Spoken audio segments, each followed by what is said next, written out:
We've got breaking news for Auburn men's basketball. The transfer portal taketh yet again for the second time as the postseason after the 2023-24 season has just begun. The next one, Tre Donaldson. He will be entering the transfer portal reportedly. Let's talk about it, look back at his career with Auburn, and obviously give you some reactions from us and want to hear from you as well.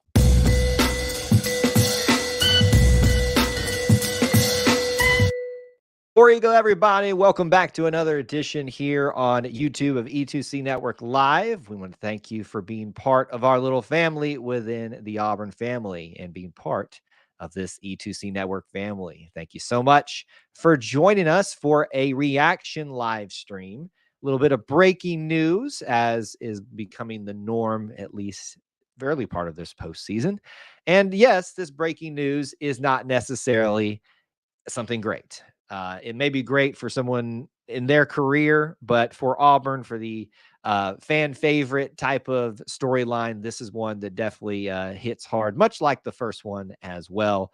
The topic and our point of discussion today, Tre Donaldson, point guard for Auburn men's basketball the past 2 years, will reportedly and pretty much confirmed, I believe at this point, be entering the transfer portal. That was reported by Joe Tipton on Instagram and has gone across all social media now. And on at least Instagram, he was tagged. Tre Donaldson was tagged in it. So I believe that's about as good of a confirmation outside of a post from himself. As a reminder, Katie Johnson, the first transfer, when he had the announcement come out, he didn't acknowledge it on social media till a few days later. So keep that in mind.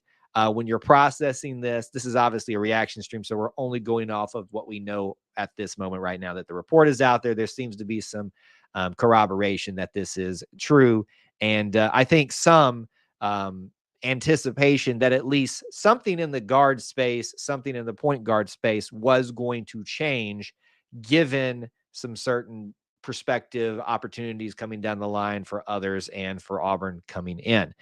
So we want to spend a few minutes, just a few minutes, kind of walking you through everything. We'll spend some time real here at the start talking about reaction to it, my personal reaction as well. And then looking back at some of the highlights of his career at Auburn. And yes, there are some out there. We'll talk through some of from the Auburn website, like high scoring games and things like that. And we'll look at stats, how they improved over the 2 seasons. But we want to get some reactions from you too. So don't be shy. Let us know you're here by smashing the like button. Let me start off as you guys think about maybe what you want to talk about, ask about this topic.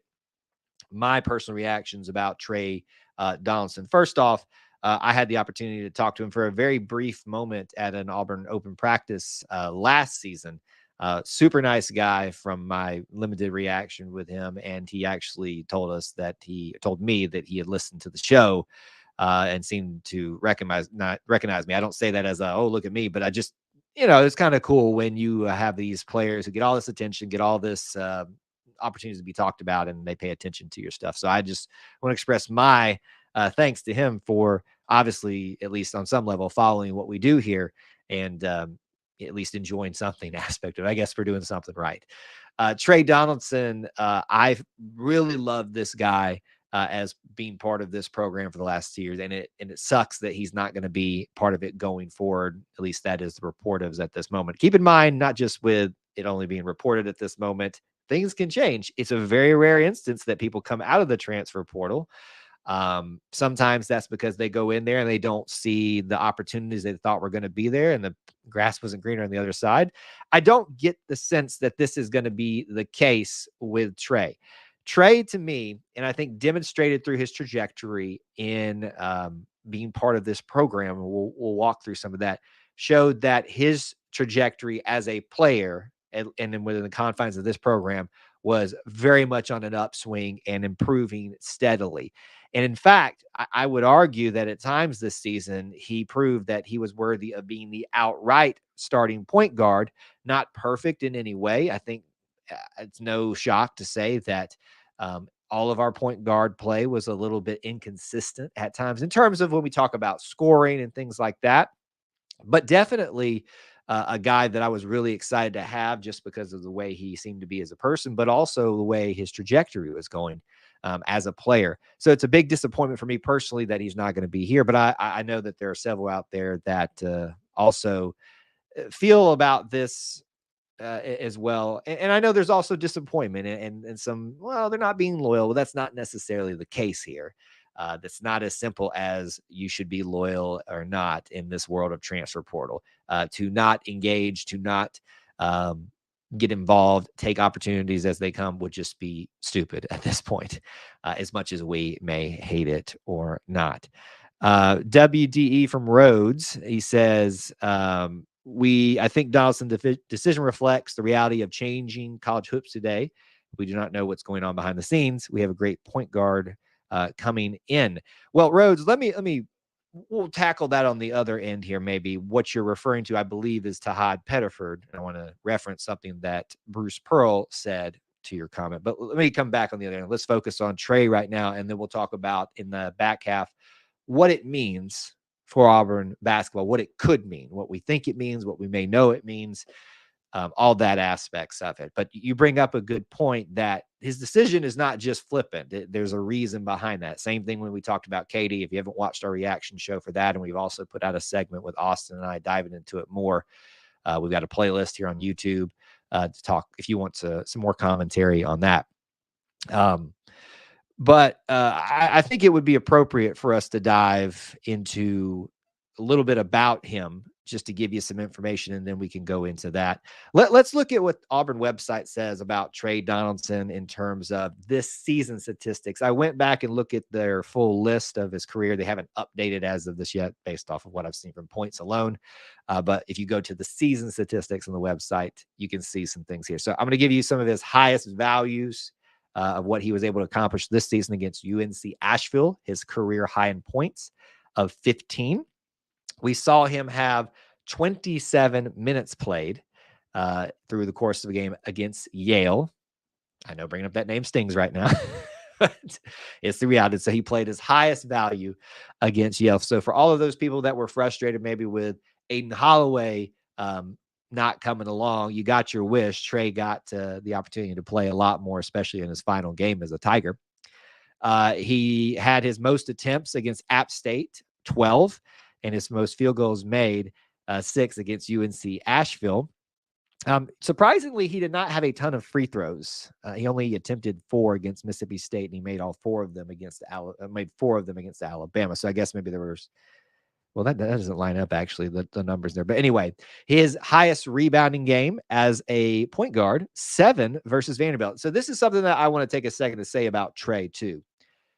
Tre is one of those guys that is just a pure athlete. He came in as a dual recruit, football and basketball. As I tried to express to a lot of you back then, that wasn't going to happen. Like the amount of times I've seen a basketball player anywhere go and play football as well, or vice versa. I can think of one opportunity that actually happened. It was a South Carolina player who came in and did that. I think it only lasted 1 season. You just can't do that and be high level at both, as much as you may think coming in that you're going to be able to do that. At least it's been proven so far that that's going to be the case. Nonetheless, he's a great athlete. He's a bigger guard, a bigger point guard, and you could see that in the style of play, the way he played, and especially after last year where people were lamenting and focusing on how small we were, you could really see that in stats like this. His rebounds of 7 against Vanderbilt showed that what he's capable of doing.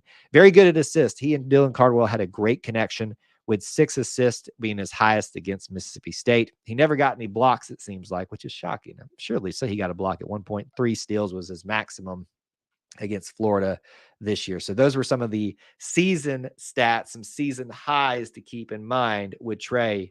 Let's look at some trends and stuff before we talk about the implications for Auburn. If you look on ESPN, you can see them laying out his season stats. I'll be honest with you.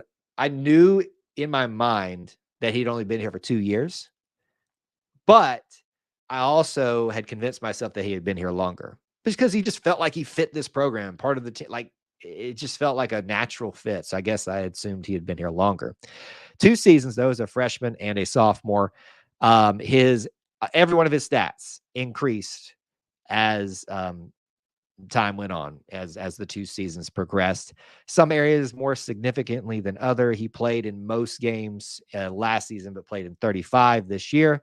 His minutes significantly went up. pushing for starting time and taking the starting job from Aiden a few times. I would argue for most of you that he was not, or Aiden was not necessarily the true starter. It was kind of like a who's got the hot hand thing. So it really was whoever was fitting our needs best, getting us off to the best start, who was going to be the starter. But with that increased playing time, more minutes, obviously his field goal percentage went up to 47.1, 3-point percentage, 41.2. He was very good from the 3-point arc. Look at this increase from free throw percentage, 78.4 this year, 55 last year. I didn't realize it was that bad for him.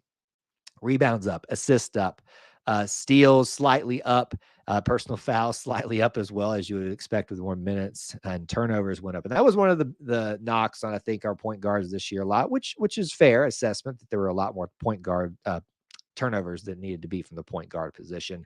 And his points per game improved from 2.5 to 6.7. So those are some stats for you to keep in mind about Mr. Tre Donaldson from Auburn, from ESPN, about his career. Obviously, a humongous contributor to this program and going to be very much missed if this continues as it looks like, with him going into the portal, going somewhere else in finality. Let's talk about what's next. And we'll go back to this comment a little bit earlier. We have a great point guard coming in. Now, Bruce has said, and was pretty adamant in his press conference, that Tahad Pettiford should not be pigeonholed into the point guard position. So that's what he's referencing here, I'm assuming, unless you're talking about something I don't know. The point guard position, yes, could be filled by Tahad Pettiford, but as I've tried to express, he's considered a combo guard, which means he can do a little bit of everything. Yes, he can play on the ball, but Bruce seemed to indicate he was going to play off the ball a lot when he came in. With this changing, with Tre making this decision, maybe that changes things, but we'll see who comes in from the transfer portal. Brian asked this: is the portal a free-for-all, or do you have to put in schools they are interested in? I do not know, Brian, the specifics of it. I probably should know that, but that sounds like a lot of boring details that I want to dive into. I believe it's a free-for-all once you enter in there. I think the way I would see it working is I'm entering the portal, you entertain all offers, and then you go do your due diligence, however much that is, for you to feel like you are getting the best deal or whatever. Well, deal and NIL and stuff these days. So yeah, that's how I would assume it work. So what does it mean? Tahad Pettiford coming in is going to help fill that role, but obviously that means now 2 guard spots are opened up. One is a off the ball, one is a on the ball, which means that 2 more of like skill sets could be coming in as well. I think we all anticipate that is going to happen. You've probably seen reports of certain people coming for visits, planning visits, and obviously those are great. Cool, but will they amount to anything? I've seen a lot of speculation about this guy's going to be our next point guard. This guy's going to be the next big guard here at Auburn. We shall see. Keep in mind that Tahad's coming in. Ja'Kai Howard's coming in. Now he's a forward. But effectively, when we talk about just numbers in terms of what it means for Auburn, you've got 2 spots that are now officially open because nobody else has technically left yet. 2 spots open. 2 spots are being filled by the ones that are coming in, Tahad and Ja'Kai. But only one of those spots, those guard positions, have now been filled because Ja'Kai is a forward. So it would stand to reason that at least one more guard would be coming in. Will it be a point guard? Probably so, because as Bruce has said, Tahad is going to play off the ball. Kim, yes, we've just been talking about how much we've enjoyed watching Tre. One of the things, let me give a little bit of, I know we're kind of bouncing back into the about him segment, but I meant to bring this up. One of the things that I really like to do is find what is this player's niche? Like what are they the best at? Janai was just backing people down and turning around, and he was at the backboard and just laying it in, just good at positioning himself as a player. And more than that, but that was his like strongest suit. Jalen could, position himself well for a nice, sweet little baby hook. What Tre did was great off the ball. It would be shoulder extended, I guess, on how you explain it on the floor. But anyway, 2-point, like mid-range jumpers off the dribble. And I'm going to miss that because that's a lost art. Everybody wants to shoot the three. Everybody wants to make the awesome drives for dunks.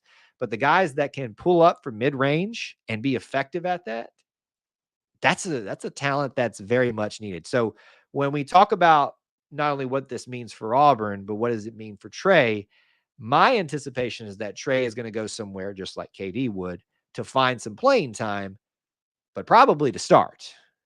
Because I think everybody looks at his tape and says, all right, look at his trajectory after year one. Where is he going to be heading? He is just a beast, a talent. You heard a lot of commentators talk about him, and how he's a little bit outside of the mold of your typical point guard, but he's still so effective in all the ways that a point guard should be. Still a lot of room to grow. Turnovers obviously got to clean up, continue to grow in scoring and things like that. But I enjoyed watching him. All right, we can take final questions, comments, topics on the breaking news of Tre Donaldson going into the transfer portal and stories around that, what it means for him, what it means for Auburn, if you've got any final things on that. But we want to take this time to remind you as you think about that, what's coming up next here for E2C Network. Obviously, mainly pertinent for you if you're live. If you're watching this a couple days later, this is not as important for you. But for those of you that are interested in what's going on today specifically, tonight, Auburn Family Night, our live call-in show. We're going to be talking a lot about A-Day, I'm sure, and the spring games. So join us tonight for that for about an hour, 8 to 9 Eastern time. Now, this is a programming note change. We typically do Tuesday night baseball streams. You'll know that the baseball game was moved to today. I don't know that we'll be making it up officially, but I'm just kind of putting it in there for those of you that are baseball fans. We're going to try to. That's kind of messed with my schedule a little bit, but we'll see if we're able to do that. Just keep that in mind that may change on the fly. And then Sunday night, the Auburn Experience, the main thing, the main show, the flagship podcast of what we do here at E2C Network, the Auburn Experience. Sports, culture, family. Join me in Austin for episode 73, the live recording Sunday at 9 Eastern time. And of course, if you're not following, subscribing everywhere, you're missing out on content. We just put out clips from the last show that are probably interested to you, clips from the press conference yesterday with Hugh Freeze about some important information. So all that good stuff. So final thoughts and opinions for myself about Tre, as I've kind of already expressed. Been very happy to watch his trajectory. That's the word I keep using here at Auburn. I'm sad that it was short. I'm sad that it seems to be ending. And I am excited to see where he'll go and probably flourish. I get the feeling, I'm not trying to say that Auburn's making a mistake here, but I'm not trying to retain him. He's got to make the choice to stay. But I think we may be looking at someone that's a lot like, and I'm Devian Mitchell. Yeah, I think that was his name. Mitchell was his last name, who left us because he was behind a lot of great point guards and went on to Baylor and had a great time and ended up making it into the NBA, at least in the draft. So I'm hoping that same thing for Tre Donaldson. I wish it could be with Auburn. Definitely improved during his time here. Still a lot of room to grow as a scorer, as taking care of the ball, but seemed like a great guy from my personal interactions with him. And obviously implicates what will happen next with Auburn's roster. Any more transfers out, transfers in, we will just have to wait and see. I want to thank you guys for joining us for this breaking news live stream and hanging out with me and being part of our little family within the Auburn family. Until I talk to you again. War Eagle.